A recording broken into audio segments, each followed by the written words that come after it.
Le petit frère a fait tomber des haricots sur la table du dîner, mais c'est sa grande sœur qui a subi la colère de sa belle-mère. Cette dernière l'a étranglé au point de presque l'étouffer, en la réprimandant de ne pas avoir bien éduqué son frère. Ce n'était pas la première fois que des violences familiales se produisaient. Le lendemain, la jeune fille a décidé de porter plainte, mais la police a considéré qu'il s'agissait simplement d'une éducation familiale ordinaire et l'a renvoyée chez elle. En voyant la jeune fille de retour, la belle-mère a affiché une attitude affable et a présenté ses excuses en lui caressant la tête, dupant ainsi tout le monde avec ses talents d'actrice. Une fois les policiers partis, la jeune fille s'est agenouillée par terre pour subir la punition de sa belle-mère, qui l'a ensuite battue dans les toilettes. Dans la pièce d'à accent grave côté, le petit frère entendait les cris de douleur de sa sœur. La jeune fille voulait continuer à demander de l'aide aux adultes et s'adresser à son professeur, mais ce dernier, ayant remarqué les cicatrices sur son cou et ne voulant pas s'attirer d'ennui, a trouvé une excuse pour s'en aller. Alors que le frère et la sœur se sentaient désemparés, ils ont rencontré un homme bon. C'était un avocat au chômage qui tuait le temps dans un organisme pour enfants. Il a emmené les enfants manger des hamburgers, les a emmenés au zoo et leur a appris à dessiner. Pour une fois, les deux enfants ont ressenti un peu de chaleur humaine de la part d'un adulte.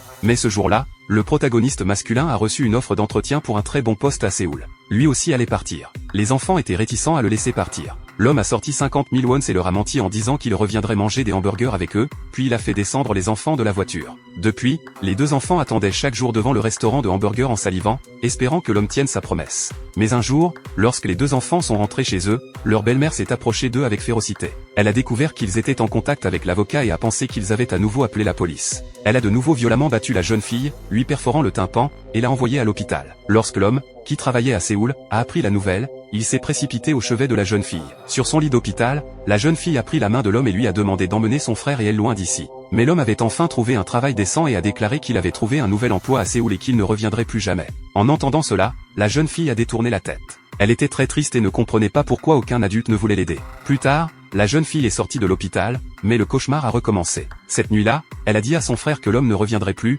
mais son frère ne la croyait pas. Il a grimpé sur le lit de sa sœur et a sorti l'argent que l'homme lui avait donné, en disant naïvement qu'ils avaient promis de manger des hamburgers ensemble. Mais à ce moment-là, la belle-mère a découvert l'argent du frère et lui a demandé de le lui remettre. Le frère a refusé, alors la belle-mère l'a poussé violemment. Elle a ordonné à la jeune fille de descendre du lit et de punir son frère. La jeune fille a dû obéir, donnant une petite claque sur le visage de son frère avant de le serrer dans ses bras en pleurant et en s'excusant. La belle-mère, encore plus agacée, a tiré la jeune fille de côté et a commencé à fouetter le garçon à plusieurs reprises. Le garçon hurlait de douleur et suppliait. Ses cris se sont propagés jusqu'aux voisins du bas et aux passants, mais personne n'a voulu intervenir. Ce fut une autre nuit de blessures et de cicatrices. La jeune fille a sorti les 50 000 wons, les yeux remplis de désespoir. L'homme qui leur avait fait cette promesse n'était pas venu. Le lendemain, l'homme a appris la nouvelle, le petit frère de la jeune fille était mort. En raison des restrictions de droits d'auteur, ce film ne peut vous emmener que jusqu'ici. Le titre du film est Les Petits Clients.